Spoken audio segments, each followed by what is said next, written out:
పరిశుద్ధాత్మ నామమున ఈ ఎక్స్టెన్షన్ మనము డెడికేట్ చేసుకుంటున్నాం.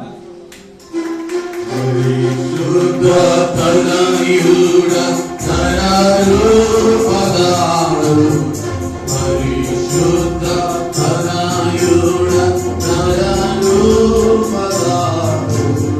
కరుణాను రక్షించు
చప్పట్లు కొడుతూ దేవుడి నామాన్ని మనం పలుకుతాం.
నాయన్నరారా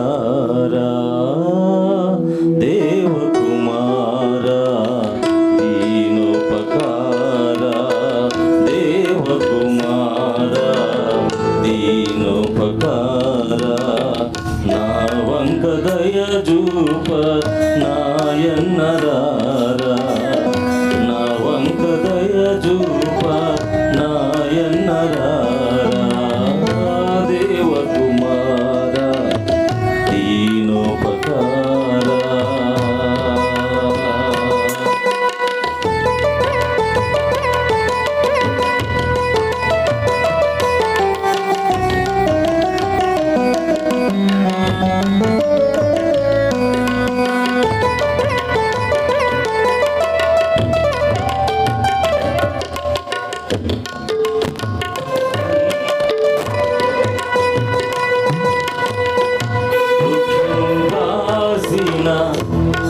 పక్షినేనయ్యా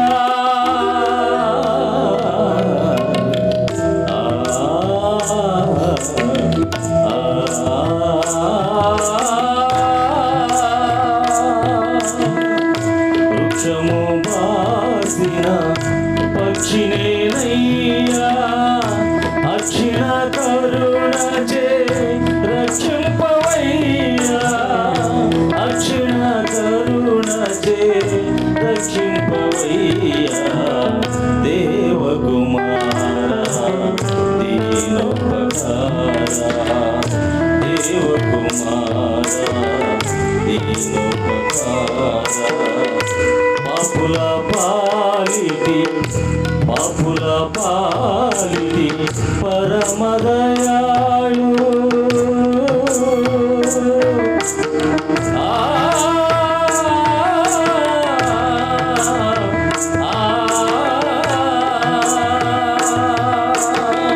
పాపుల పాలిటి పరమదయాళు దీవించు నీ దయా దీనునికి పుడు దీవించు నీ దయా దీనునికి పుడు దేవకుమారా దీనోపకారా దేవకుమారా దీనోపకారా భజన చేసేద నిన్ను నిజ రక్షకుండా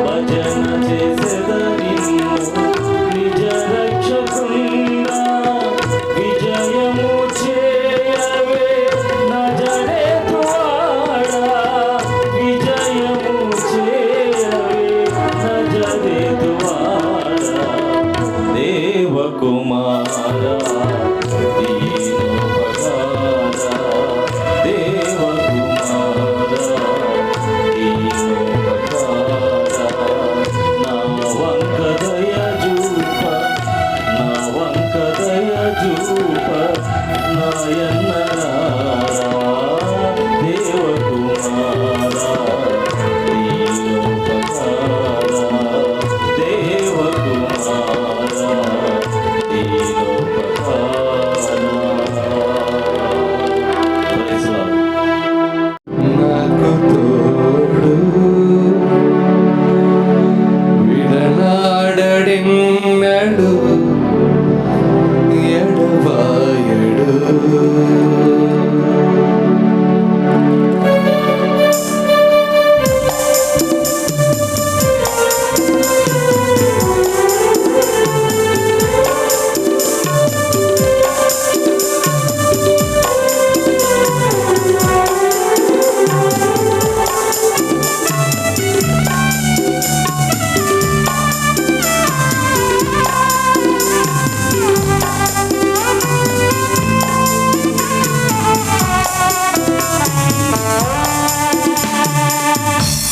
ఉన్నాడు దేవుడు నాకు తోడు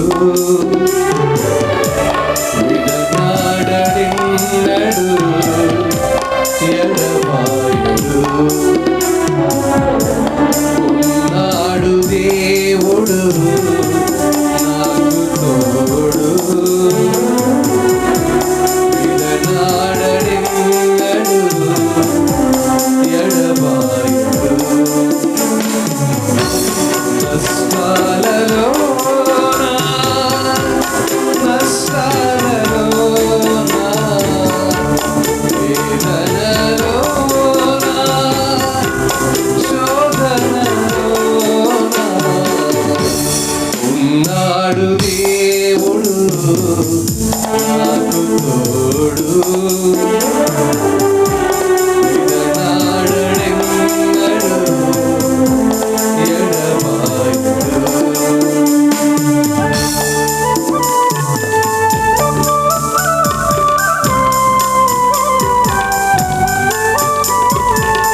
కన్నీటిలో ఎలో మునిగి తేలినా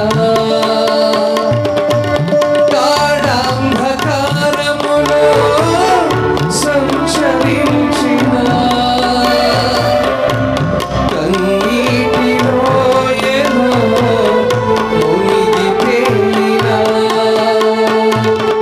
కరుణలేని లోకం కాదన్న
నీ కృపా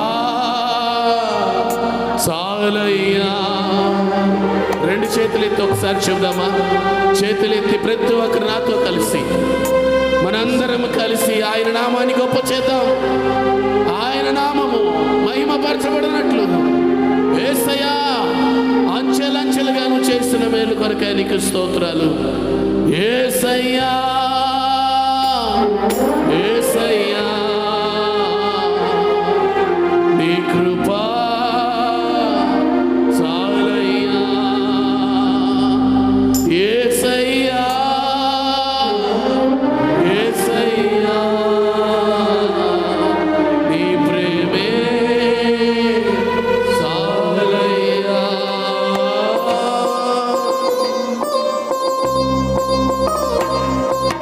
చప్పట్లు కొడుతూ దేవునికి స్తోత్రం స్తోత్రం స్తోత్రం స్తోత్రం. హల్లెలూయా. కళ్ళు మూసుకొని దేవుని వైపు చూడండి. ఎవరి వైపు చూడదు, ఏ మనిషి వైపు ఒకరికొకరు చూసుకోవద్దు. దేవుని వైపు చూద్దాం. మహిమ కలిగిన దేవుని సన్నిధిని చూద్దాం.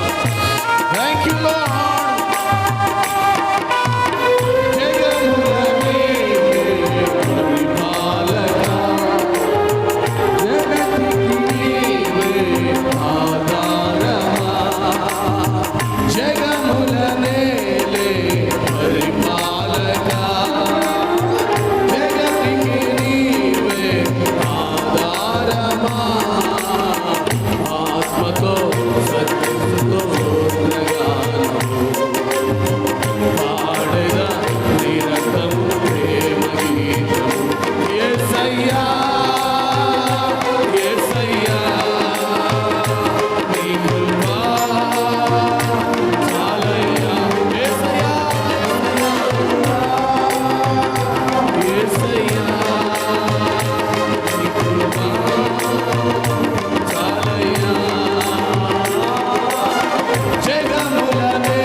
రాజులకు రాజు, మహారాజు అయిన దేవుడు, ఆయనను హృదయమార స్తుతించి ఘనపరచు, స్తోత్రం చెల్లించు.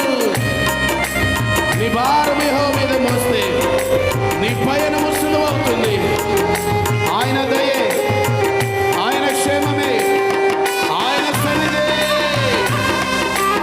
ఆమేన్ ఆమేన్. హల్లెలూయా హల్లెలూయా హల్లెలూయా హల్లెలూయా. ఎవరి కళ్ళు తెరవద్దు, ఎవరి కళ్ళు తెరవద్దు.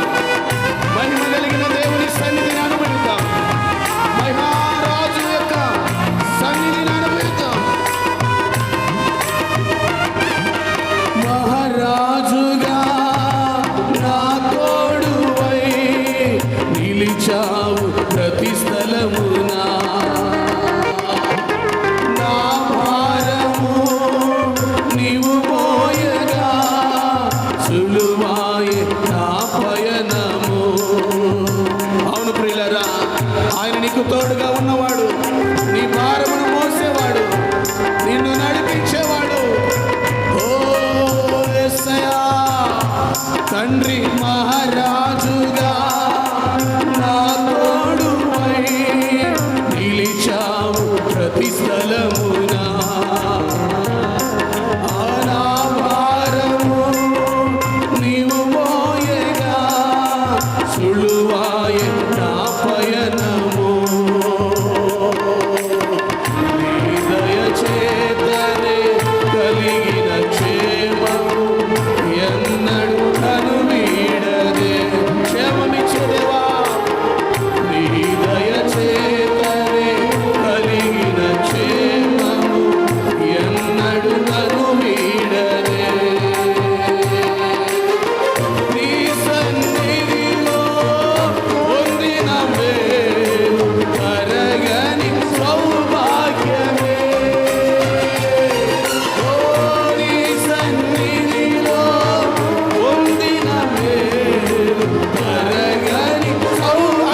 ఎంత ధన్యత యేసయ్య నీకు ఇచ్చాడు, ఎంత మహిమను యేసయ్య నీకు ఇచ్చాడు.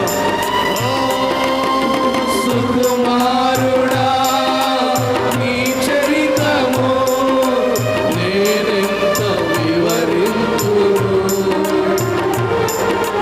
నీ మహిమను ప్రకటించగా నేనెంత కనులకు లేని శుభతరుణం,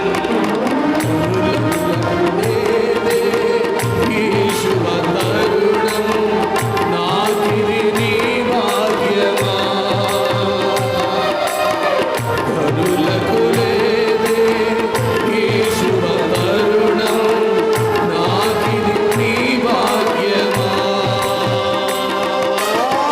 జీవితమంతా నీకర్పించి నీ రుణము నే తీర్చరా.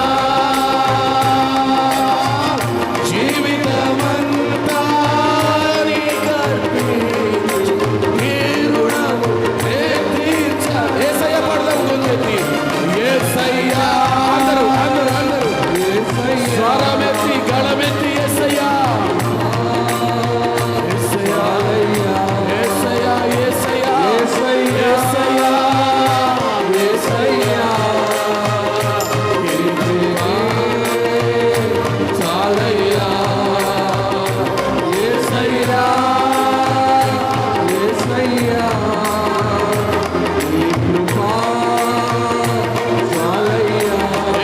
నీ ప్రేమ చాలయ్యా.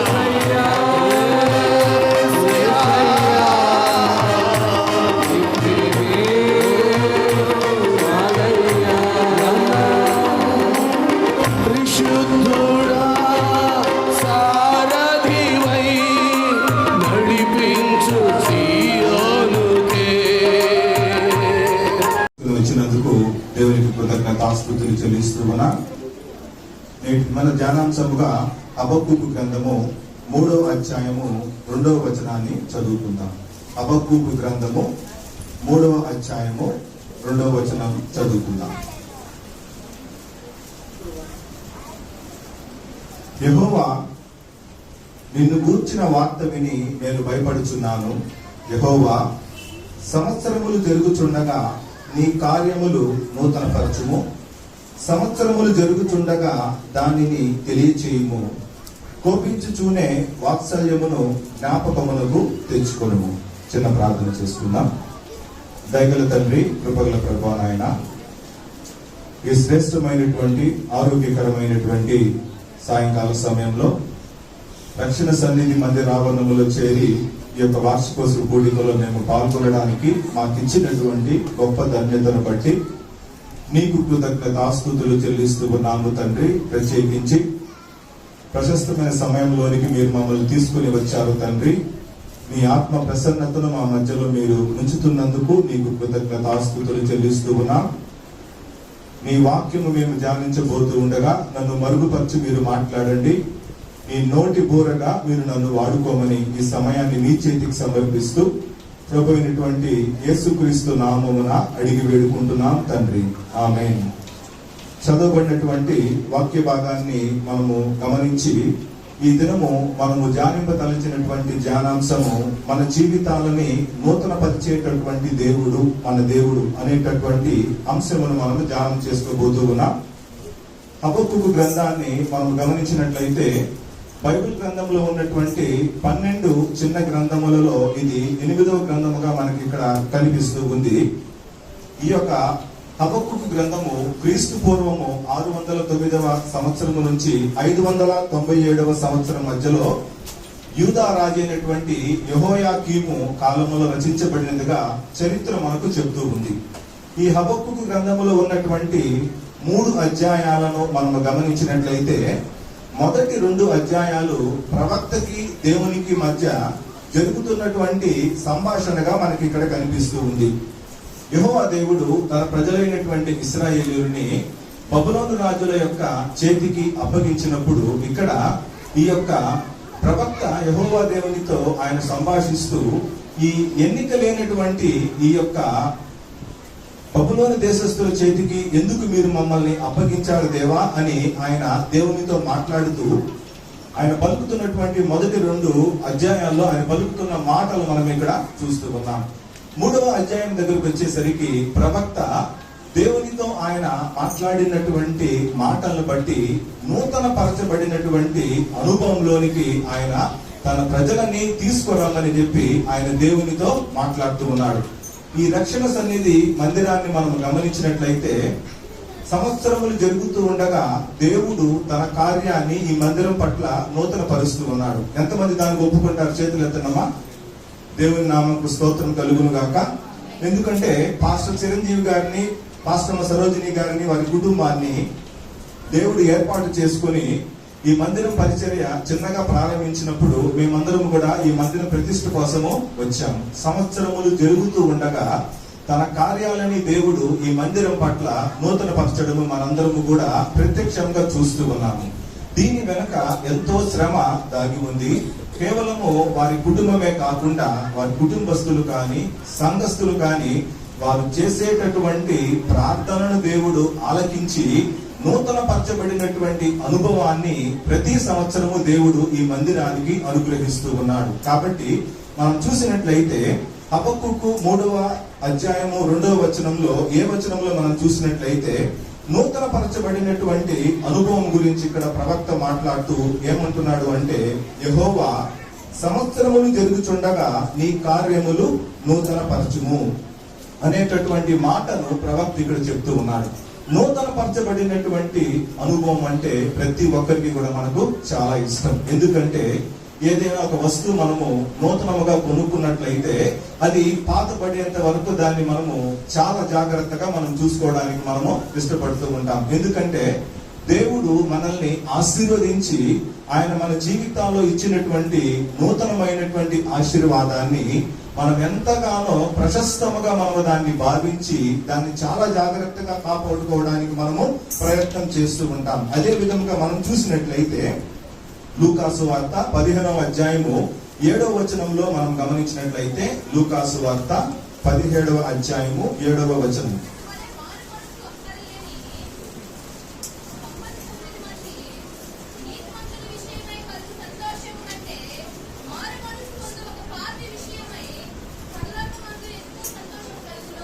చాలండి, ఇక్కడ మనం చూస్తున్నాము కదా, తప్పిపోయినటువంటి ఈ యొక్క ఒక్క గొర్రె గురించి యెహోవా యేసుక్రీస్తు ప్రభు ఆయన చెప్తున్నటువంటి ఉపమానాన్ని మనం గమనించినట్లయితే ఆయన ఏమంటున్నాడో మనం చూసినట్లయితే, అటువలే మారు మనసు అక్కరలేని 99 మంది నీతిమంతుల విషయమై కలుగు సంతోషము కంటే మారు మనస్సు పొందు ఒక్క పాపి విషయమై పరలోకమందు ఎక్కువ సంతోషము కలుగును. అంటే నూతన పరచబడినటువంటి అనుభవము మన జీవితాల్లో ఎంత ప్రాముఖ్యమైనదో ఇక్కడ యేసుక్రీస్తు ప్రభు మనకు తెలియజేస్తూ ఉన్నాడు. ఈ భూమి మీద ఆయన బిడ్డలుగా మనము జీవించేటప్పుడు నశించిపోతున్నటువంటి మనల్ని ఆయన వెతికి రక్షించాడు.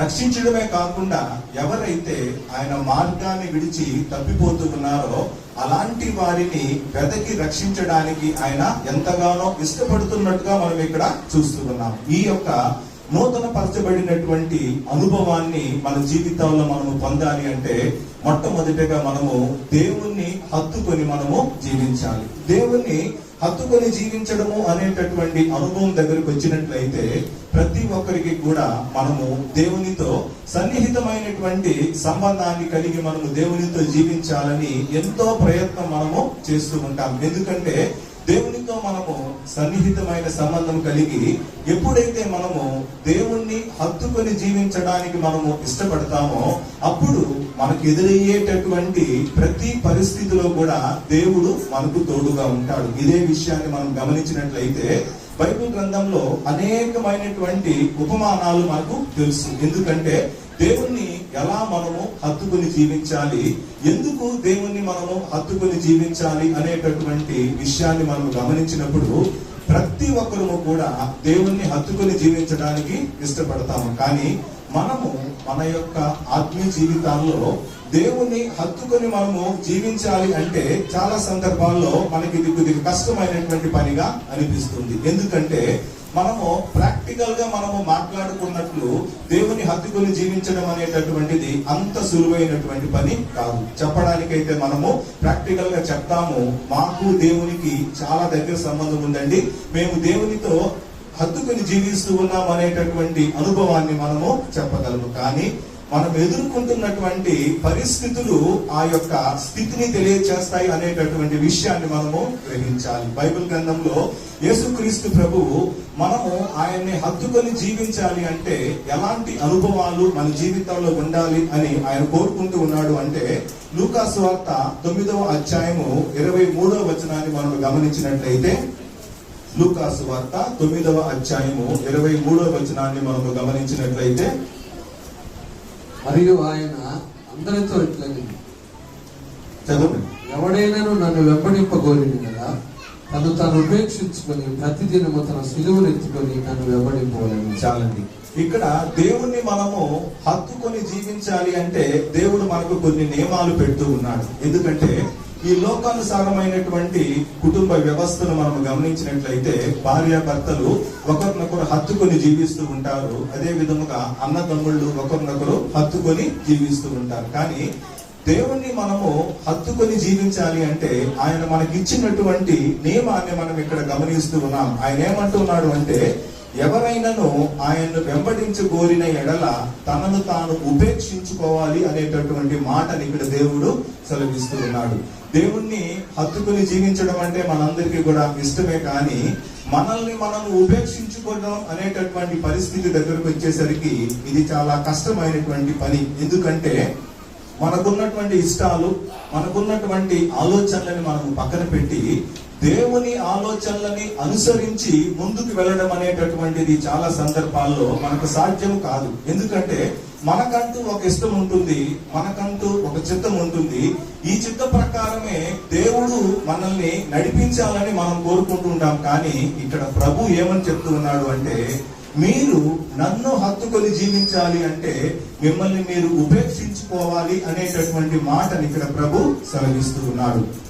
నూతన పరచబడినటువంటి అనుభవంలోనికి మన జీవితాలు రావాలి అంటే ఖచ్చితంగా మనల్ని మనము ఉపేక్షించుకోవాలి. ఎందుకు మన జీవితాలు నూతన పరచబడట్లేదు, ఎందుకు మన జీవితాలు నూతనమైనటువంటి అనుభవాలు గుండా దేవుడు మనల్ని నడిపించట్లేదు అంటే ఈ విషయాన్ని మనం జాగ్రత్తగా పరిశీలన చేసుకోవాలి. ఎక్కడ మనల్ని మనము ఉపేక్షించుకొని మనము దేవుణ్ణి వెంబడించలేకపోతున్నాం అనేటటువంటి విషయాన్ని మనము పరిశీలన చేసుకోవాలి. ప్రభు ఏమంటున్నాడు అంటే, తనను తాను ఉపేక్షించుకోవడమే కాకుండా తన సిలువను ఎత్తుకొని మనం ఆయన్ని వెంబడించాలి అంట. ఉపేక్షించడమే కష్టమైనటువంటి పని అయితే ఇంకా సిలువను కూడా మేము ఎత్తుకొని వెంబడించాలి అంటే చాలా కష్టమైనటువంటి పని. ఇక్కడ మనకు అర్థమైపోతుంది, మనము దేవుణ్ణి హత్తుకొని జీవించగలుగుతున్నామా లేకపోతే మన ఇష్టానుసారముగా మనము జీవించగలుగుతున్నామా అనే విషయము మనకి ఇక్కడ చాలా క్లియర్ గా అర్థమైపోతుంది.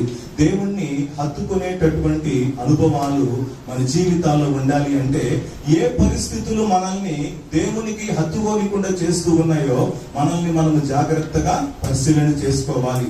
నూతన అనుభవాన్ని కోరుకునేటటువంటి మన జీవితాల్లో ఎక్కడ దేవునికి మనకు అడ్డుగోడ ఉంది, ఏ పరిస్థితులు మనము దేవుణ్ణి హత్తుకోనీయకుండా చేస్తున్నాయి అనేటటువంటి విషయాన్ని మనం జాగ్రత్తగా పరిశీలన చేసుకోవాలి. మనం చూసినట్లయితే బైబిల్లో రూతు గ్రంథము 1వ అధ్యాయము 15వ వచనాన్ని మనం గమనించినట్లయితే, రూతు గ్రంథము 1వ అధ్యాయము 15వ వచనంలో మనం చూసినట్లయితే, రూతు తన అత్త అయినటువంటి నయోమిని విడిచిపెట్టి ఆమె తన అత్తతో పాటు విడిచిపెట్టకుండా ఆమెను వెంబడించడానికి రూతు ఇక్కడ సిద్ధపడుతున్నట్లుగా మనం ఇక్కడ చూస్తూ ఉన్నాము. రూతు తన యొక్క తల్లిదండ్రుల్ని విడిచిపెట్టింది, తన బంధు జనాంగాన్ని విడిచిపెట్టింది, సొంత వారిని విడిచిపెట్టి తన అత్త అయినటువంటి నయోమిని హత్తుకొని జీవించడానికి ఆమె సిద్ధపడుతుంది. నయోమి యొక్క జీవితాన్ని మనం గమనించినట్లయితే దేవుడు ఆమెని చేయి విడనాడాడు అనే విషయము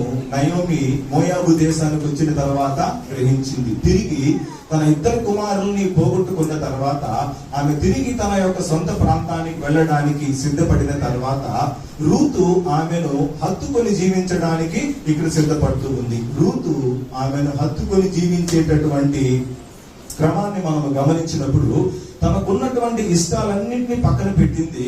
తనకున్నటువంటి సొంత వారిని అందరినీ కూడా ఆమె పక్కన పెట్టి నయోమిని వెంబడించడానికి సిద్ధపడిన రూతు, నయోమి తనకేదో మేలు చేస్తుందని గాని లేకపోతే తన జీవితానికి క్షేమాన్ని కలుగజేస్తుందనేటటువంటి ఆలోచనతో రూతు నయోమిని వెంబడించట్లా.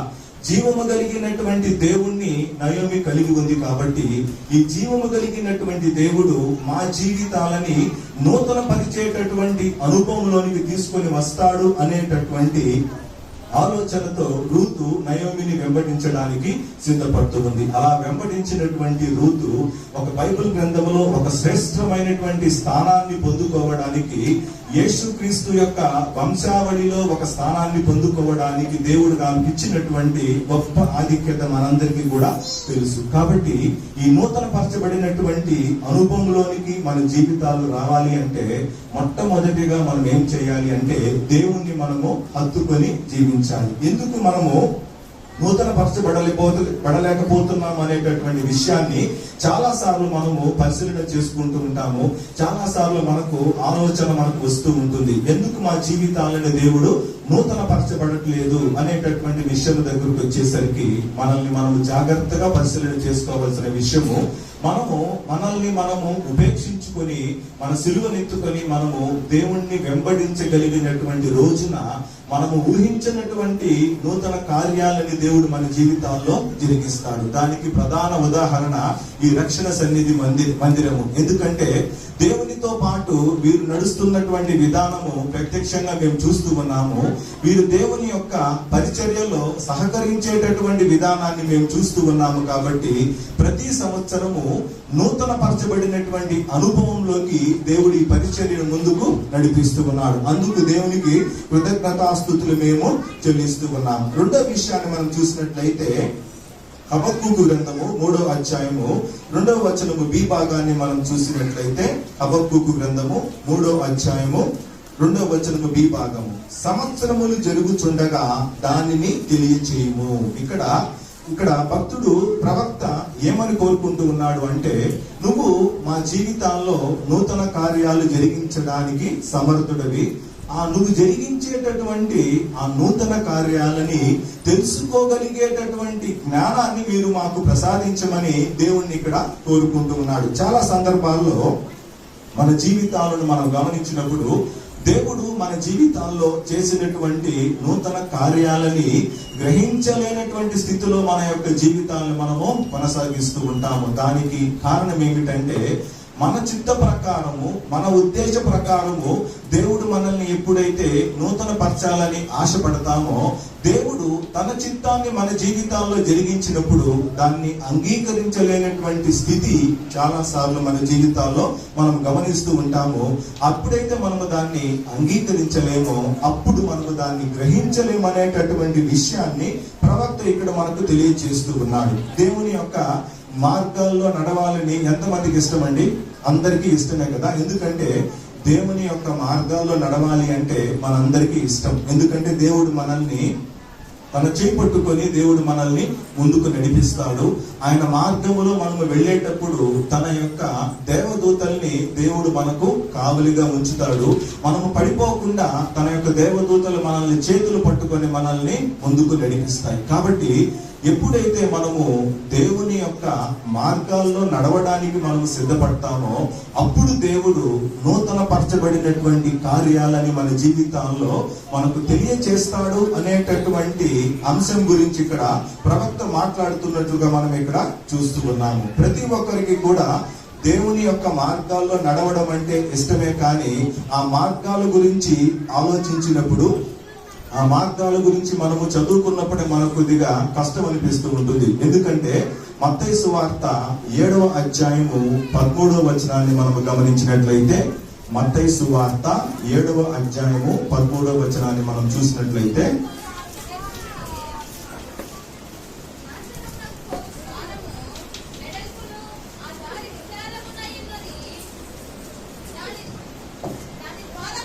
ప్రవేశించువారు అనేకులు, జీవమునకు పోవు ద్వారము ఇరుకును, ఆ దారి సంకుచితమునై ఉన్నది, దాని కొనుగొని వారు కొందరే. చాలమ్మా.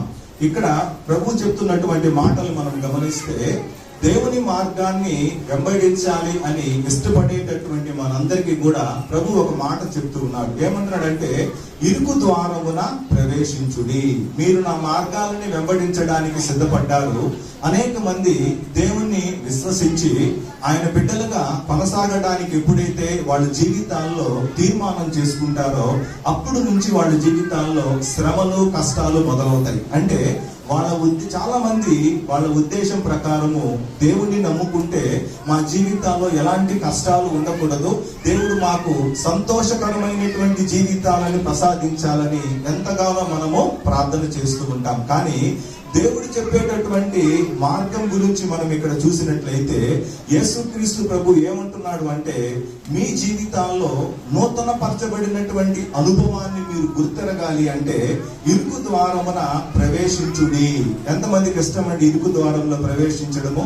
ఎవ్వరికి ఇష్టం ఉండదు. ఎందుకంటే మానవులుగా ప్రతి ఒక్కరికి కూడా చిన్న శ్రమ కలిగిన, చిన్న కష్టం కలిగిన వెంటనే మనము దేవుని మీద మనము ఆయాస పడుతూ ఉంటాము. ఏం చేస్తున్నావు నాయన, నువ్వు మా శ్రమని చూస్తున్నావా లేదా, మాకెందుకు నువ్వు విడుదల దయచేయట్లేదు అనేటటువంటి మాట మనము మాట్లాడుతూ ఉన్నాం. కానీ ప్రభు ఇక్కడ ఏమంటున్నాడంటే, ఇరుకు ద్వారమున ప్రవేశించుడి, నాశనమునకు పోవు ద్వారము వెడల్పు, ఆ దారి విశాలమునై ఉన్నది, దాని ద్వారా ప్రవేశించు వారు అనేకులు. ఆయన బిడ్డలుగా మనము ఈ భూమి మీద నూతన పరచబడినటువంటి అనుభవంలోకి మన జీవితాలు రావాలి అంటే మన జీవితాలు ఇరుకు మార్గము గుండా మనం ప్రయాణము చేయాలి. ఎప్పుడైతే మనము ఇరుకు మార్గము గుండా మనము ప్రయాణం చేయడానికి సిద్ధపడతామో ఈ ఇరుకులో నుండి దేవుడు మనకు విశాలతను కలుగజేసేటటువంటి దేవుడు మన గొప్ప దేవుడు. హల్లెలూయా. కాబట్టి ఇక్కడ దేవుడు చెప్తున్నటువంటి మాటలు మనం గమనిస్తే, జీవమునకు పోవు ద్వారము ఇరుకును, ఆ దారి సంకుచితమునై ఉన్నది, దాన్ని కనుగొను వారు కొందరే. జీవమునకు వెళ్ళేటటువంటి మార్గము, నిత్య జీవమునకు మనల్ని తీసుకుని వెళ్ళేటటువంటి మార్గము చాలా ఇరుకుగాను, చాలా సంకుచితముగా ఉంటుందంట. దాన్ని కనుగొనగలిగిన వారు చాలా తక్కువ మంది అనేటటువంటి మాటను దేవుడు ఇక్కడ సెలవిస్తూ ఉన్నాడు. కాబట్టి ఆ చాలా తక్కువ మందిలో మన జీవితాలు ఉన్నాయా లేదా అనేటటువంటి వాటిని మనము పరీక్ష చేసుకోవాలి. దేవుని బిడ్డలుగా మనము ఈ భూమి మీద కొనసాగబడేటటువంటి క్రమములో ఆయన మనము కొనసాగించేటటువంటి క్రమములో కష్టాలు లేకుండా, ఇరుకులు లేకుండా, ఇబ్బందులు లేకుండా ఎవ్వరి జీవితాలు కూడా ఉండవు. కానీ ఈ ఇరుకు మార్గము గుండా మనల్ని ముందుకు నడిపించగలిగినటువంటి దేవుడు మన దేవుడు అనేటటువంటి విషయాన్ని మనము మర్చిపోకూడదు. ఎప్పుడైతే మనము ఈ ఇరుకు మార్గము గుండా మనము ప్రయాణం చేయడానికి మనం సిద్ధపడతామో మన చేయి పట్టుకొని ఆయన మనల్ని ముందుకు నడిపించేటటువంటి దేవుడు. ఆ నడిపింపు మనల్ని నూతనమైనటువంటి అనుభవంలోనికి తీసుకుని వెళ్తుంది అనేటటువంటి విషయాన్ని మనకి ఇక్కడ దేవుడు జ్ఞాపకం చేస్తూ ఉన్నాడు. మనం చూసినట్లయితే ఆదికాండము 12వ అధ్యాయము మొదటి 2 వచనాలను మనం గమనించినట్లయితే, ఆదికాండము 12వ అధ్యాయము మొదటి 2 వచనాలు మనం గమనించినట్లయితే, నీవు లేచి నీ దేశము నుండి, నీ బంధువుల యొద్ద నుండి, నీ తండ్రి ఇంటి నుండి బయలుదేరి నేను నీకు చూపించే దేశమునకు వెళ్ళుము. నిన్ను గొప్ప జనముగా చేసి నిన్ను ఆశీర్వదించి నీ నామమును గొప్ప చేయుదను. చాలా ఇక్కడ మనం చూసినట్లయితే విశ్వాసులకు తండ్రి అయినటువంటి అబ్రహాముతో యెహోవా పలుకుతున్నటువంటి మాటలు మనం ఇక్కడ చూస్తూ ఉన్నాం. యెహోవా దేవుడు విశ్వాసులకు తండ్రిగా అబ్రహాముని చేయడానికి సిద్ధపడిన తర్వాత ఆయన అనుసరిస్తున్నటువంటి మార్గాలను విడిచిపెట్టి దేవునికి ఇష్టమైనటువంటి మార్గములో అబ్రహాముని దేవుడు నడవమని చెప్తూ ఉన్నాడు. దేవుడు నడవమన్నటువంటి మార్గములో ఎప్పుడైతే మనము నడవడానికి సిద్ధపడతామో అది కష్టమైన, ఇరుకైన, ఇబ్బంది అయినా ఎప్పుడైతే మనము ఆ మార్గములో ప్రయాణం చేయడానికి ఇష్టపడతామో అడుగడుగున మనకు ఏమి ఆలోచన ఉంటుందంటే దేవుడు మమ్మల్ని విశాలమైనటువంటి మార్గములోకి నడిపిస్తాడు కదా అనేటటువంటి ఆలోచనతో మన జీవితాలను మనము ముందుకు కొనసాగిస్తూ ఉంటాం. అబ్రహామును కూడా దేవుడు పిలుచుకున్నప్పుడు ఇంచుమించు 75 సంవత్సరముల వయసులో దేవుడు అబ్రహాముని ఎంపిక చేసుకొని దేవుని యొక్క మార్గముల్లో నడవమని దేవుడు అబ్రహాముకి సెలవిస్తూ ఉన్నాడు. నూతనమైనటువంటి మార్గాన్ని నేను నీకు చూపిస్తూ ఉన్నాను. నూతన పరచబడినటువంటి అనుభవంలోకి నేను మీ జీవితాలను తీసుకుని వెళ్తాను అని చెప్పినప్పుడు ఎంతో ఆశగా అబ్రహాము బయలుదేరుతూ ఉన్నాడు. సొంత జనాంగాన్ని విడిచిపెడుతూ ఉన్నాడు. సొంత ప్రజలని విడిచిపెట్టి అబ్రహాము బయలుదేరిన తర్వాత అబ్రహాముకి ఎవరు కూడా రెడ్ కార్పెట్ వేసి ఆయన ఇచ్చేటటువంటి నిత్య జీవమును ఎవరు కూడా అబ్రహాముకి ఇవ్వలేదు. విశ్వాసులకు తండ్రిగా అబ్రహాము పిలువబడ్డానికి ఆయన ఎదుర్కొన్నటువంటి శ్రమలను మనం గమనించినట్లయితే ప్రతి ఇరుకు మార్గము గుండా అబ్రహాము ప్రయాణం చేసేటప్పుడు దేవుని వైపు చూశాడు. ఎందుకంటే తనకంటూ చెప్పుకోవడానికి తన జనాంగము ఎవ్వరు కూడా పక్కన లేరు.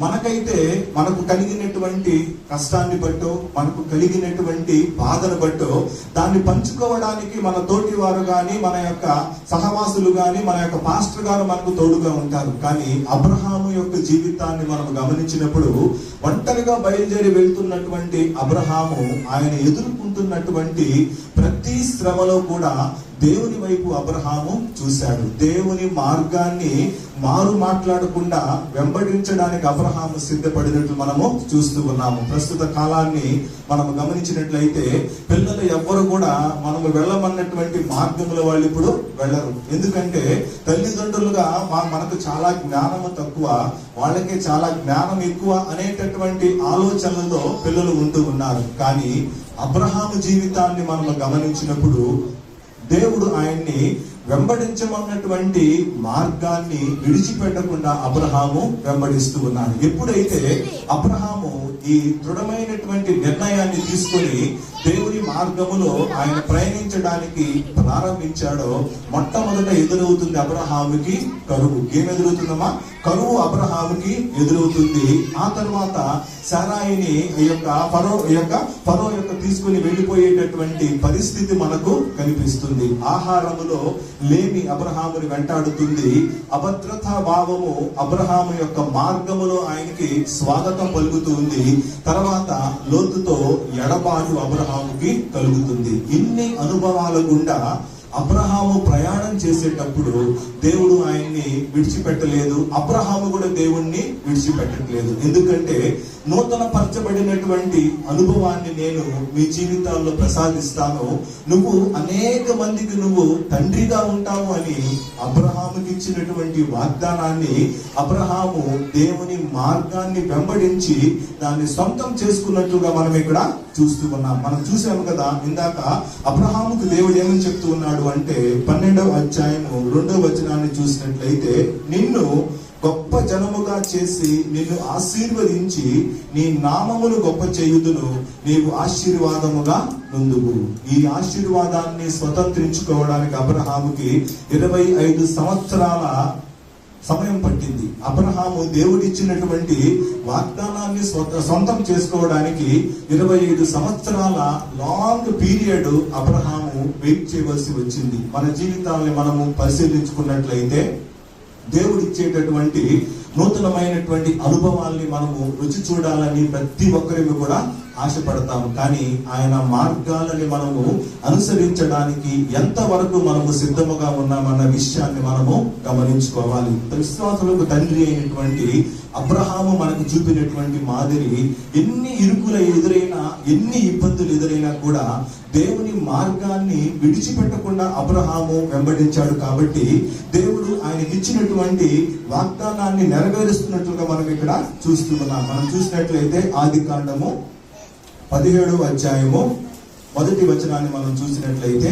ఆదికాండము 17వ అధ్యాయము 1వ వచనము. అబ్రహాము 99 ఏండ్ల వాడైనప్పుడు యెహోవా అతనికి ప్రత్యక్షమై, నేను సర్వశక్తిగల దేవుడను, నా సన్నిధిలో నడుచుచు నిందారహితుడనై ఉండును. ఇక్కడ చూసినట్లయితే యెహోవా దేవుడు 25 సంవత్సరాల తర్వాత అబ్రహాముకు ప్రత్యక్షమయ్యి ఏమని చెప్తూ ఉన్నాడు అంటే, నేను సర్వశక్తి గల దేవుడను. అంటే నీకు నీ దృష్టికి శారమ్మ దృష్టికి అసాధ్యమైనటువంటి కార్యాలు నాకు సాధ్యమైనటువంటి కార్యాలు.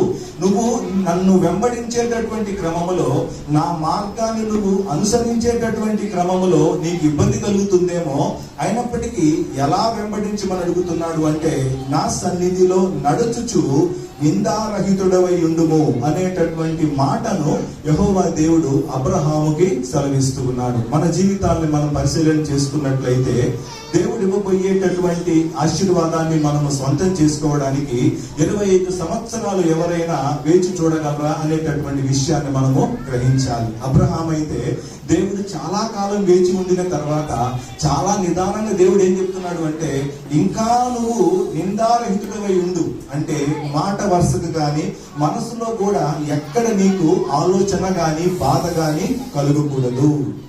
ఇంతకాలముగా నేను దేవుని మార్గాన్ని వెంబడిస్తూ ఉన్నాను కదా, ఇంత ఓపికగా ఆయన నన్ను వెళ్ళమన్న ప్రతి చోటికి నేను వెళ్తూ ఉన్నాను కదా, ఏ రోజు కూడా నేను దేవునికి ఎదురు చెప్పలేదు కదా, ఇంకా నన్ను దేవుడు ఎప్పుడు ఆశీర్వదిస్తాడు అనేటటువంటి తలంపు కూడా అబ్రహాములో రాలేదు. అలాంటి తలంపు వస్తుందేమోనని దేవుడు ఏమని చెప్తున్నాడు అంటే, నా సన్నిధిలో నువ్వు నిందారహితంగా నువ్వు నడుచుకో అనేటటువంటి మాటను దేవుడు అబ్రహాముకి సెలవిస్తూ ఉన్నాడు. దేవుడు మన జీవితాల్లో జరిగించబోయేటటువంటి నూతన కార్యాలని మనము గ్రహించాలి అంటే ఆయన మార్గాలని మనము వెంబడించాలి. ఆయన మార్గాలు మన జీవితాల్లో సులువుగా ఉండవు.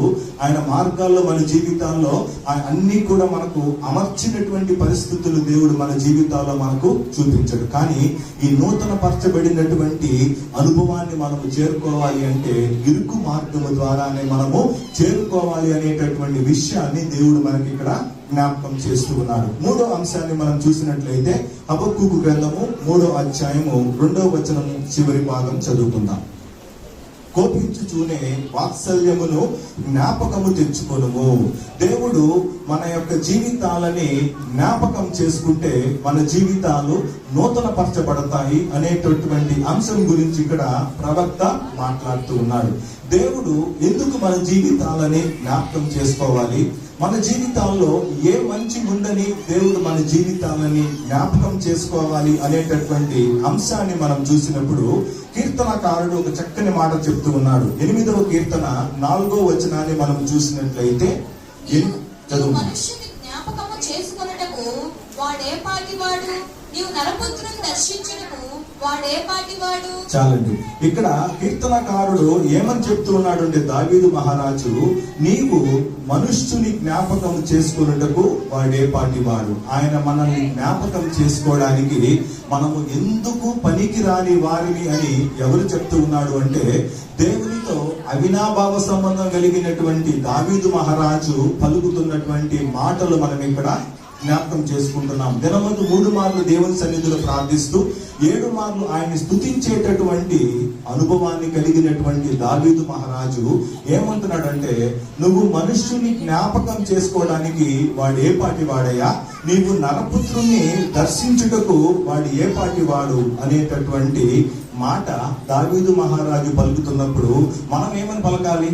ఎంతవరకు మనము దేవునితో అవినాభావ సంబంధాన్ని మనము కొనసాగిస్తూ ఉన్నాము, దేవుడు మనల్ని జ్ఞాపకం చేసుకోవడానికి మనలో ఏమైనా మంచి ఉందా అనేటటువంటి విషయాన్ని మనము పరిశీలన చేసుకోవాలని ఇక్కడ చెప్తూ ఉన్నాడు. యోబు భక్తుడు కూడా 7వ అధ్యాయము 17వ వచనంలో మనము గమనించినట్లయితే, యోబు గ్రంథము 7వ అధ్యాయము 17వ వచనము, మనుషుడు ఏ పాటి వాడు, అతని కనపరచునేలా, అతని మీద నీవు మనస్సు నిలుపనేలా. చాలండి.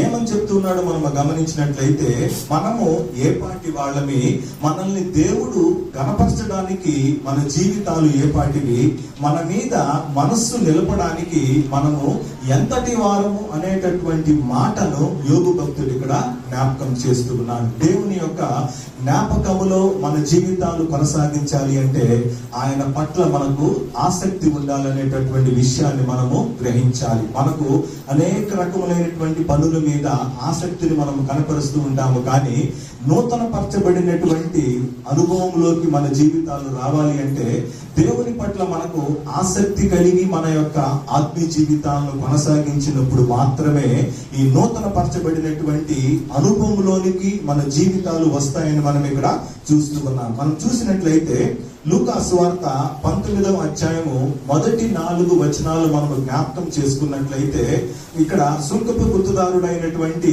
జక్కయ్య మనకి ఇక్కడ కనిపిస్తూ ఉన్నాడు. జక్కయ్య ఉపమానము మనందరికీ కూడా చిన్నప్పటి నుంచి అది సుపరిచితమే.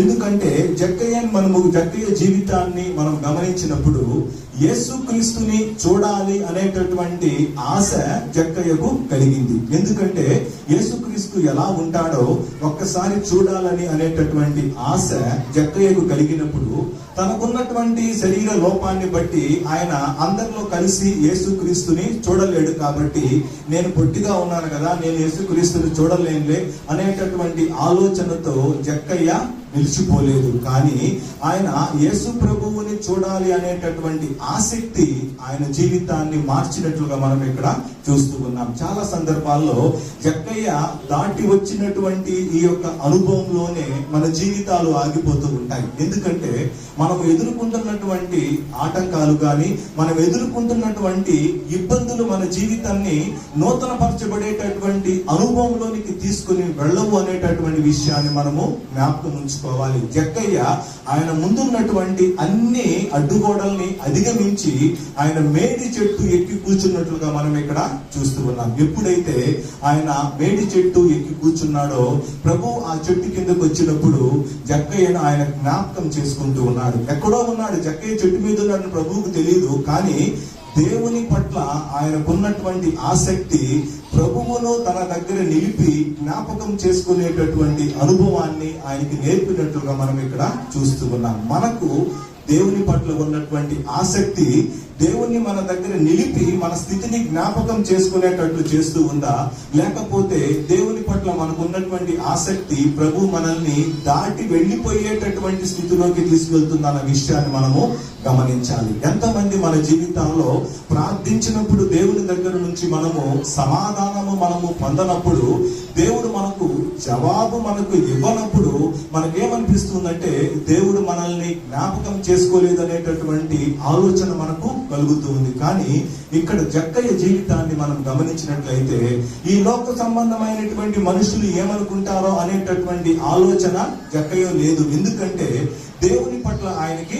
ఆసక్తి ఉన్నట్లుగా మనం ఇక్కడ చూస్తూ ఉన్నాము. దేవుని యొక్క ఆసక్తి ఆయనని దేవుని యొక్క మార్గములో నడిపిస్తూ నూతన పరచబడినటువంటి అనుభవంలోనికి జక్కయ్య జీవితాన్ని దేవుడు తీసుకుని వెళ్ళాడు. మనం చూసినట్లయితే లూకా సువార్త 19వ అధ్యాయము 5-6 వచనాలు చదువుకుందామా. యేసు ఆ చోటికి వచ్చినప్పుడు కన్నులెత్తి చూచి జక్కయ్య త్వరగా దిగుము, నేడు నేను నీ ఇంట ఉండవలసి ఉన్నదని అతనితో చెప్పగా అతడు త్వరగా దిగి సంతోషముతో ఆయన చేర్చుకునెను. చాలండి, ఎంత గొప్ప అనుభవము జక్కయ్య జీవితంలో దేవుడు ఇస్తూ ఉన్నాడు అంటే దేవుడు ఆయనని జ్ఞాపకం చేస్తూ ఉన్నాడు. చుట్టుపక్కల ఉన్నటువంటి చాలా మంది మనుషులు దేవుని వెంబడిస్తూ ఉన్నారు.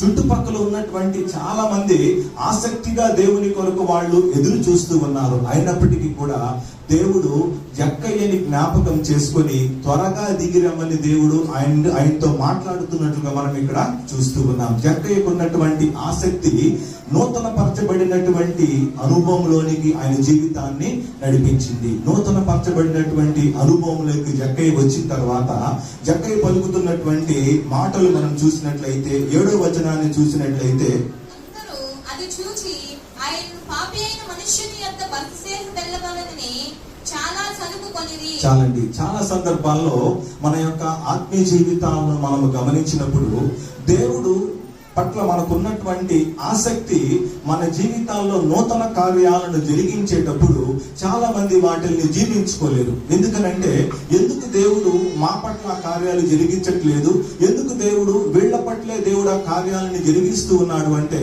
ఆయన జ్ఞాపకములో మనం ఉన్నామన్న విషయాన్ని మనము మర్చిపోకూడదు. ఎప్పుడైతే ఆయన మన జీవితాలను జ్ఞాపకం చేసుకుంటాడో మనుష్యులందరి కంటికి కూడా అసాధ్యమైనటువంటి నూతన కార్యాలను దేవుడు మన జీవితాల్లో జరిగిస్తాడు. జక్కయ్య విషయంలో అదే జరిగించాడు.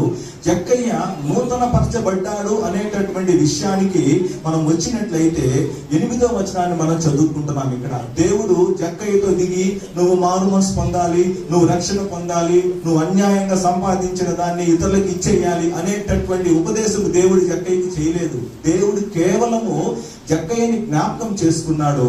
ఆయన జ్ఞాపకము జక్కయ్య మనసులో కార్యం జరిగించినట్లుగా మనం ఇక్కడ చూస్తూ ఉన్నాం. ఏమంటున్నాడు జక్కయ్య చూసినట్లయితే, జక్కయ్య నిలువబడి, ఇదిగో ప్రభువా, నా ఆస్తిలో సగము బీదలకు ఇచ్చుచున్నాను. నేనెవరి వద్దనైనను అన్యాయముగా దేనినైనా తీసుకుని ఎడల అతనికి 4 వంతులు మరలా చెల్లించునని ప్రభువుతో చెప్పాను. ఈ వాక్య భాగం చదివేటప్పుడు చాలా సార్లు నాకు అనిపిస్తూ ఉంటుంది, ఒకవేళ జక్కయ్య 1 కోటి రూపాయలు సంపాదించాడు అనుకోండి, సగం బీదలకు ఇచ్చేస్తున్నాడు, 50 లక్షలు బీదలకు ఇచ్చేశాడు. ఇంకా ఎవరి దగ్గరనైనా అన్యాయముగా తీసుకుని ఉంటే 4 వంతులు చెల్లిస్తానంటూ ఉన్నాడు. అంటే ఇంకా తనకున్నటువంటి ఆస్తినంతటిని కోల్పోయినప్పటికీ కూడా, ఈ లోక సంబంధమైనటువంటి ఆస్తిని జక్కయ్య పోగొట్టుకున్నప్పటికీ కూడా పర సంబంధమైనటువంటి నిత్య జీవాన్ని నేను పొందుకున్నాననేటటువంటి గొప్ప విశ్వాసము జక్కయ్యలో మనకి ఇక్కడ కనిపిస్తుంది. కాబట్టి దేవుడు మన జీవితాలను జ్ఞాపకం చేసుకుంటే, మన జీవితాలను ఆయన దర్శిస్తే, ఈ లోక సంబంధమైనటువంటి ఆశీర్వాదాలు మనకు ఎందుకు కూడా మనకు పనికిరావు. ఆయన ఇచ్చేటటువంటి నిత్య జీవానికి దేవుడు మనల్ని వారసులుగా చేస్తాడు అనేటటువంటి విషయాన్ని జక్కయ్య తన జీవితంలో గ్రహించినట్లుగా మనం ఇక్కడ చూస్తూ ఉన్నాం. అదే విషయాన్ని పేతురు భక్తుడు భక్త కోటికి రాస్తూ ఒక చక్కటి మాట చెప్తూ ఉన్నాడు. పేతురు రాసినటువంటి మొదటి పత్రిక 2వ అధ్యాయము 11వ వచనము. పేతురు రాసినటువంటి మొదటి పత్రిక 2వ అధ్యాయము 11వ వచనాన్ని మనము గమనించినట్లయితే, ప్రియులారా, మీరు పరదేశులను యాత్రికులనై ఉన్నారు కనుక ఆత్మకు విరోధముగా పోరాడు శరీరాశలను విసర్జించి. చాలండి. ఎప్పుడైతే యేసుక్రీస్తు ప్రభు జక్కయ్యని జ్ఞాపకం చేసుకున్నాడో, జక్కయ్యకి ఒక విషయం జ్ఞాపకం వచ్చినట్టుంది. ఓకే, ఈ భూమి మీద మనము పరదేశులము, యాత్రికులము. ఎంత సంపాదించుకున్నా చనిపోయిన తర్వాత మనం ఏమీ కూడా మనము తీసుకుని వెళ్ళలేము. కానీ 12వ వచనం కూడా చూసినట్లయితే, చదువుమా, మిమ్మును ఏ విషయములో దుర్మార్గులని దూషింతురో ఆ విషయములో వారు మీ సత్క్రియలను చూచి వాటిని బట్టి దర్శన దినమున దేవుని మహిమ పరచునట్లు వారి మధ్యను మంచి ప్రవక్త గలవారై ఉండవలెనని మిమ్మల్ని బతిమాలుకొనుచున్నాను. చాలండి. జక్కయ్య జీవితాన్ని దేవుడు జ్ఞాపకం చేసుకున్నప్పుడు జక్కయ్య జీవితంలో కలిగినటువంటి మార్పు గురించి ఇక్కడ పేతురు భక్తుడు జ్ఞాపకం చేస్తూ ఉన్నాడు. అప్పటి వరకు సుంకపు గుత్తదారుడైనటువంటి జక్కయ్యను చూసిన ప్రతి ఒక్కరు కూడా ఇతను చాలా మంచివాడు కాదు, ఇతను చాలా పనికి మాలిన వాడు అని ఎవరైతే జక్కయ్య గురించి మాట్లాడారో అలాంటి వాళ్లే ఇప్పుడు జక్కయ్య గురించి సాక్ష్యం ఇచ్చేటటువంటి స్థితికి దేవుడు జక్కయ్య యొక్క జీవితాన్ని నూతన పరచబడినట్లుగా మనం ఇక్కడ చూస్తూ ఉన్నాం. ఏమంటున్నాడు అంటే, అన్యజనులు మిమ్మల్ని ఏ విషయంలో దుర్మార్గులను దూషింతురో ఆ విషయంలో మీరు మీ సత్క్రియలను చూసి వాటిని బట్టి దర్శన దినమందు దేవుని మహిమపరచునట్లుగా. ఏ విషయంలో అయితే అన్యజనులకు మనము అవమానకరంగా కనిపించామో ఆ విషయాలు మన జీవితాల్లో నూతన పరచబడాలి అంటే దేవుడు మనల్ని జ్ఞాపకం చేసుకోవాలి. దేవుడు మనల్ని జ్ఞాపకం చేసుకోవాలి అంటే మనము ఆయన యందలి ఆసక్తి కలిగి మనం ఆయన్ని వెంబడించాలి. పరిస్థితులు మనకు ఎన్ని ఆటంకాలు కలుగజేసినా, ఎన్ని ఇబ్బందులు మనకు ఎదురైనప్పటికీ కూడా ఎప్పుడైతే మనము వాటిని అధిగమించి దేవుణ్ణి మనము వెంబడించడానికి సిద్ధపడతామో, దేవుణ్ణి వెంబడించడానికి మనము ఆసక్తిని చూపిస్తామో, అప్పుడు దేవుడు మన జీవితాలని నూతన పరచబడేటటువంటి మార్గంలోనికి దేవుడు మనల్ని నడిపిస్తాడు. కాబట్టి హబక్కూకు ప్రవక్త ద్వారా దేవుడు తన ప్రజలైనటువంటి ఇశ్రాయేలీయులకి తెలియచేస్తున్నటువంటి 3 అనుభవాలు మనం ఇప్పుడు ధ్యానం చేసుకున్నాం. మొట్టమొదటిగా, దేవుడు సంవత్సరములు జరుగుతుండగా దేవుడు మన జీవితాలని నూతన పరచబడాలి అంటే ఆయన్ని హత్తుకొని జీవించేటటువంటి అనుభవాలు మన జీవితాల్లో ఉండాలి. రెండవదిగా, ఆయన సంవత్సరములు జరుగుచుండగా నూతన పరచబడినటువంటి కార్యాలని దేవుడు మన జీవితాల్లో జరిగించాలి అంటే ఆయన మార్గాలను మనము అనుసరించాలి. మూడవదిగా మనం చూసినట్లయితే దేవుడు మనల్ని జ్ఞాపకం చేసుకున్నట్లయితే మన జీవితాలు నూతన పరచబడతాయి. ఈ విధమైనటువంటి అనుభవాన్ని ఇశ్రాయేలీయుల పట్ల ప్రవక్త కోరుకుంటూ ఉన్నాడు. దేవుడు మనతో కూడా ఇదే మాట్లాడుతూ ఉన్నాడు. నేను మిమ్మల్ని నూతన పరచబడినటువంటి బిడ్డలుగా చూడాలని ఆశపడుతూ ఉన్నాను. మీ జీవితాలు నూతన పరచబడినటువంటి మార్గము గుండా ప్రయాణం చేయాలని నేను ఆశపడుతూ ఉన్నాను అని దేవుడు కోరుకుంటూ ఉన్నాడు. ఈ యొక్క పరిచర్యను దేవుడు దినదినము అభివృద్ధి పరుస్తూ నూతన పరచబడినటువంటి అనుభవంలోకి ఎలాగైతే దేవుడు తీసుకుని వెళ్తూ ఉన్నాడో మన జీవితాలను కూడా ఈ నూతన పరచబడినటువంటి అనుభవాల గుండా దేవుడు తీసుకుని వెళ్ళి ఆశీర్వదించాలని దేవుడు కోరుకుంటూ ఉన్నాడు. ఈ వాక్యమును దేవుడు మన వినికిడిలో దీవించును గాక. చెల్లిస్తున్నాను నాయన. మా జీవితంలో ఆశీర్వదించి ఇచ్చిన సమయాన్ని బట్టి, స్థలమును బట్టి, నీ బిడ్డలందరినీ బట్టి నీకు వేలాది వందనాలు ప్రభువా. నాయన పరిచర్యను బట్టి మీకు వేలాది వందనాలు. వాక్యం ద్వారా మీరు మాతో మాట్లాడినందుకు మీకు వేలాది వందనాలు. మీ బిడ్డను మరుగుపరుచుకొని మీరు మాతో మాట్లాడిన విధానాన్ని బట్టి మీకు వేలాది వందనాలు, స్తుతులు, స్తోత్రములు చెల్లిస్తున్నాను నాయన. నూతన పరచబడాలనే ఆశ మాలో ఉండాలని నాయన తండ్రి. మీ కార్యములను గుర్తెరగలిగే ఆశ మాలో ఉండాలని నాయన ప్రభువా. అయ్యా తండ్రి, మీతో హత్తుకొని ఉండే జీవితము మీరు మాకు అనుగ్రహించండి అయ్యా. వేటిని మేము వివేక్షించలేకపోతున్నాము, మా జీవితంలో మేము వేటిని విడిచిపెట్టలేకపోతున్నాము, వాటిని విడిచిపెట్టగలిగేటువంటి జ్ఞానం మీరు మాకు అనుగ్రహించమని అడిగి వేడుకుంటున్నాము తండ్రి. మిమ్మల్ని హత్తుకునే అనుభవము నాయన తండ్రి కూడి ఉన్న మా అందరికీ అనుగ్రహించండి, మా ప్రియులకు అనుగ్రహించండి ప్రభువా. ఎక్కడ మేము తండ్రి నాయన మీ మార్గములను గుర్తించలేకపోతున్నామో, మీ నూతన కార్యములను గ్రహించలేని స్థితిలో ఉంటున్నామో మమ్మల్ని దయతో జ్ఞాపకం చేసుకోండి ప్రభువా. మాకు జ్ఞానమును అనుగ్రహించండి తండ్రి.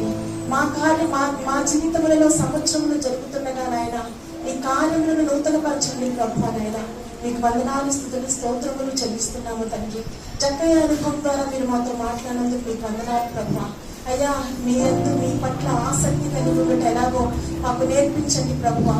ఎన్నో విషయాల్లో మేము ఆసక్తి కలిగి ఉన్నాము నాయన తండ్రి. మొదట నా రాజ్యమును నీతిని వెదకుడి, తదనంతరం మీకు అన్ని అనుగ్రహిస్తానని సెలవించిన దేవా, మీ రాజ్యమును మీ నీతిని వెదకుటకు నాయన తండ్రి మా జీవితాల్లో ఆసక్తిని పుట్టించమని అడిగి వేడుకుంటున్నాం నాయన తండ్రి. ఈ యుగ సంబంధమైన దేవతనైన ప్రభువా, మా మనోనేత్రములకు కలుగు చేసిన గుడ్డితనపు పొరలను తొలగించిన ఆయన తండ్రి. ప్రతి బిడ్డ ప్రభువా నీ వైపు చూసిన ఆయన తండ్రి నీ అడుగులాడలో నడవడానికి నేర్పించమని అడిగి వేడుకుంటున్నాము నాయన తండ్రి. అయ్యా ఈ లోకంలో ఉన్నదంతయు వ్యర్థము నాయన ప్రభువా. నాయన తండ్రి యుగ యుగములు ప్రభువా నాయన ఈ దేహములు ప్రభువా ఇక్కడ విడిచిపెట్టిన తర్వాత యుగ యుగములు నీతో జీవించగలిగే అనుభవము మా అందరికీ మీరు అనుగ్రహించమని అడిగి వేడుకుంటున్నాము నాయన తండ్రి. జ్ఞాపకం చేసుకోండి ప్రభువా. ఈ సంఘముని మరొకమారు నీ చేతికి సమర్పిస్తున్నాము నాయన తండ్రి. అట్టి అనుభవంలోనికి ఈ సంఘము నాయన తండ్రి వారి కుటుంబంలో సహా వచ్చినట్లు మీరు సహాయము దయచేయండి ప్రభువా. నాయన తండ్రి మీ మార్గమును వెంబడించుటకు నాయన సమస్తమును నష్టపరుచుకొని పెంటతో సమానంగా చూడగలిగే అనుభవము మా జీవితాలకు మీరు అనుగ్రహించండి నాయన తండ్రి. సర్వ సృష్టికర్త నాయన ప్రభువా. అయ్యా మేము కూర్చుండిట లేచుట సమస్తము మీకు తెలుసు నాయన. అయ్యా మా మనసులో మా ఆలోచన పుట్టక మునిపే మాకేది అవసరమో మీకు తెలుసు కనుక నాయన తండ్రి కూడి ఉన్న మేమందరము నాయన ప్రభువా నిన్ను హత్తుకొని మమ్మల్ని మేము ఉపేక్షించుకొని సిలువనెత్తుకొని నేను వెంబడించిన ఆయన ప్రభువా. నాయన మీరు చేసిన ఆశ్చర్య కార్యములను నూతన కార్యములను చూచి అన్యజనులు మిమ్మల్ని కనపరిచే భాగ్యని మీరు మాకు అనుగ్రహించమని నాయన కూడి ఉన్న కుటుంబాలన్నింటినీ మీ చేతికి సమర్పించుకుంటున్నాయన తండ్రి.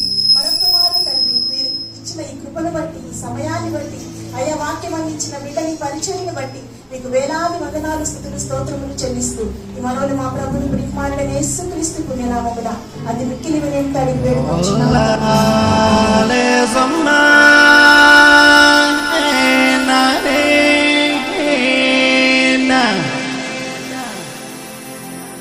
Shri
స్తోత్రం యేసయ్యా,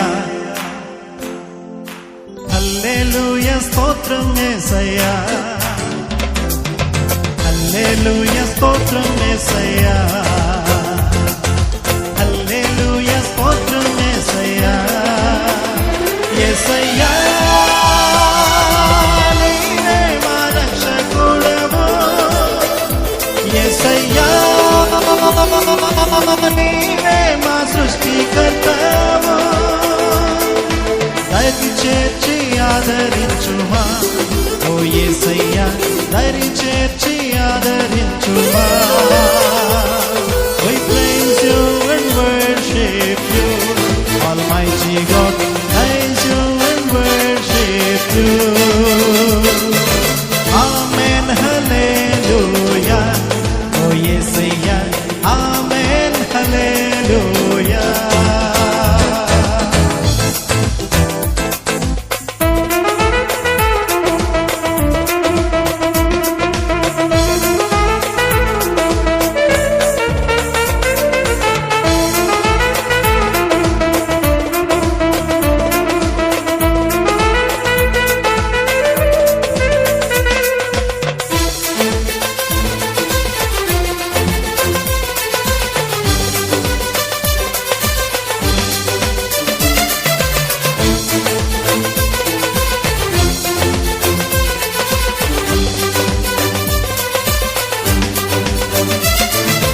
పరిశుద్ధ తండ్రివి, ప్రేమ స్వరూపివి, సర్వాధికారివి ఓ యేసయ్యా. పరిశుద్ధ తండ్రివి, ప్రేమ స్వరూపివి, సర్వాధికారివి ఓ యేసయ్యా. కృప చూపి నడిపించుమా ఓ యేసయ్యా, కృప చూపి నడిపించుమా, కృప చూపి నడిపించుమా ఓ యేసయ్యా, కృప చూపి నడిపించుమా.